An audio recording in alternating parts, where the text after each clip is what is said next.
Hey guys, Brady here, and probably should have done this when I saw it back in early March. The Monkey review. Let me just preface this before I start the review. Um, that is not a monkey. It's a chimp. Chimps are apes. Sick and tired of people conflating monkeys and apes together. Yes, they're part of the same family per se, but most monkeys have tails. Apes, chimpanzees, they're primates. Primates, chimpanzees, gorillas, baboons, I think are part of the primate ape family. And then you got squirrel monkeys, capuchins. I think mandrills are part of the monkey family as well. But yeah, chimpanzee is not a monkey. It's a fucking primate. Now that I got that out of the way, let's talk about the movie. Actually, no. Before we talk about the movie, I forgot to preface this in my last video.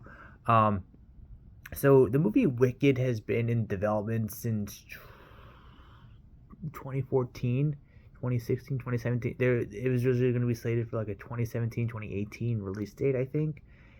And I mentioned in my last video that Michael Gracie would have been a perfect director for that movie because The Greatest Showman was phenomenal. And The Greatest Showman would have just came out a year prior if Wicked was coming out in 2018, and like Universal would have been like, yes, that guy should do Wicked.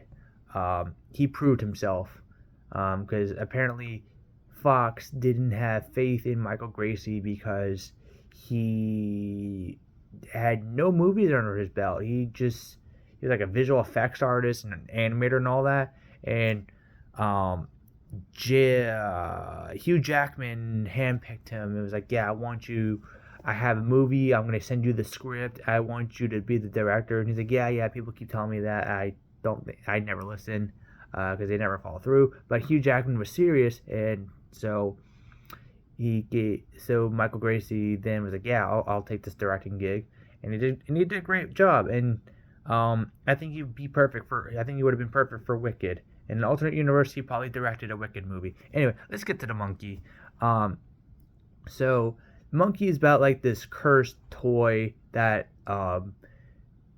this father gifts to his sons before he dies, and it pretty much, like, if you turn the key and the monkey starts playing the drums after the drumming stops, someone dies in a horrific Final Destination esque way. And I gotta say, the kills in this movie are great, especially the kill you see in the trailer where that lady jumps into the water, and like her fucking body just like her body parts just go everywhere, blood goes everywhere. It was a cool kill. Um, and this one, well, I guess I'm spoiling it now. So spoiler, I guess, if you care about the monkey. It's not like I'm talking about like a Marvel movie or something. The people don't give a shit about Marvel anymore, anyways. So, um, but and then like there's this other scene towards the end where like this lady opens a door and like she gets like a shotgun blast to the face, and you just see like her face just like turn into a big bloody mess. It was fucking cool. Um, I love gory over the top deaths. That's why Final Destination is probably my favorite horror franchise.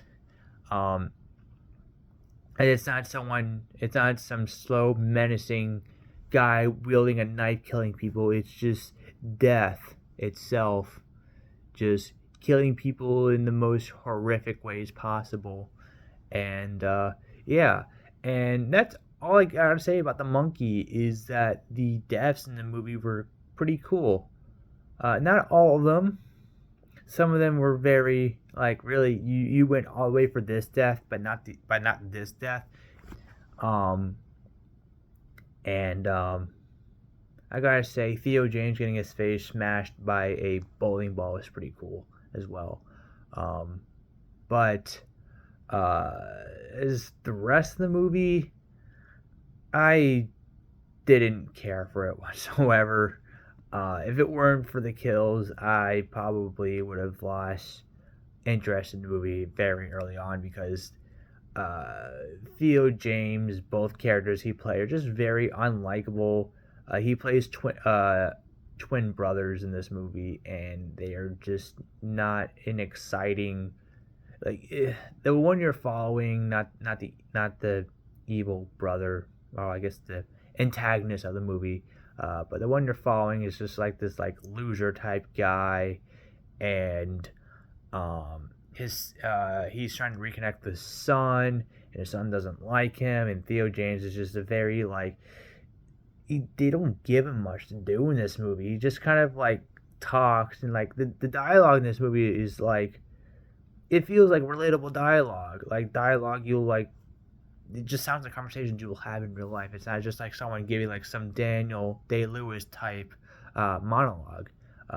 It's just very like, "Hey, how you doing? I'm doing good." Blah blah blah. It's like very just very like very interesting. Not interesting. Just like dialogues, like typical dialogue, and but yeah, is labeled as a dark comedy. It is a dark comedy because the people died and some of the deaths are pretty fucking hilarious.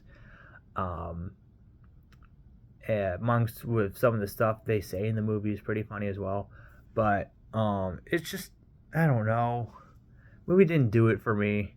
Um, I'd probably would still buy this movie just so I could see the horrific deaths again. But I will say this is better than Long Legs.